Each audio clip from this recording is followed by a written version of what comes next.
നമസ്കാരം. Raf talk ഫുട്ബോളിലേക്ക് അവർക്കും സ്വാഗതം. ക്രിസ്ത്യാനോ റൊണാൾഡോയുടെ ഗോളിൻ്റെ വേളം തുടരുകയാണ്. അൽ ഫെയ്ഹയ്ക്കെതിരെ അദ്ദേഹത്തിൻ്റെ വക ഇരട്ട ഗോളുകൾ.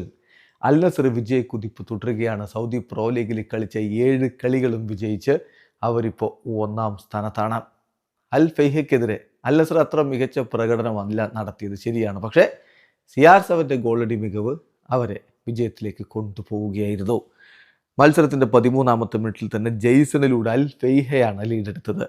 എന്നാൽ 37-ാമത്തെ മിനിറ്റിൽ ക്രിസ്ത്യാനോ റൊണാൾഡോയിലൂടെ അൽ നസർ ആ ഗോൾ മടക്കി. ഇടവേള സമയത്ത് മത്സരം 1-1 സമനിലയിലായിരുന്നു. രണ്ടാം പകുതിയിലും കളി അതേപോലെ തന്നെ മുന്നോട്ട് പോകവെയാണ് അവസാന ഘട്ടത്തിൽ ലഭിച്ച പെനാൽറ്റി ക്രിസ്ത്യാനോ റൊണാൾഡോ ഗോളാക്കി മാറ്റുന്നത്. CR7 നേരത്തെ പെനാൽറ്റികൾ മിസ് ചെയ്തിരുന്നു. അതിൻ്റെ പേരിൽ വീണ്ടും കുറേ ട്രോളുകളൊക്കെ ഉയർന്നിരുന്നു. പക്ഷേ CR7 പെനാൽറ്റി മികവൊന്നും അങ്ങനെ പോകൂലടോ എന്നൊരിക്കൽ കൂടി കാണിച്ചുകൊണ്ട് അവസാന നിമിഷത്തെ സമ്മർദ്ദത്തെ മറികടന്നുകൊണ്ട് അദ്ദേഹം പന്ത് വലയിലേക്ക് അടിച്ചു കയറ്റി. അതിനുശേഷം ഒരു സ്പെഷ്യൽ സെലിബ്രേഷനൊക്കെ ഉണ്ടായിരുന്നു.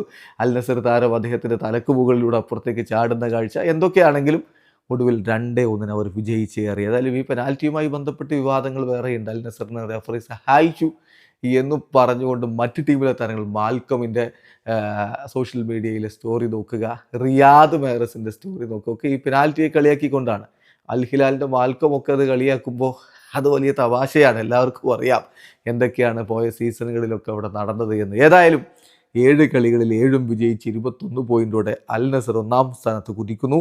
7 കളികളിൽ നിന്ന് 18 പോയിൻ്റുള്ള അൽ തവൂൺ 2-ാം സ്ഥാനത്താണ്. 7 കളികളിൽ നിന്ന് അൽ ഹിലാലിന് 17 പോയിൻ്റേ ഉള്ളൂ.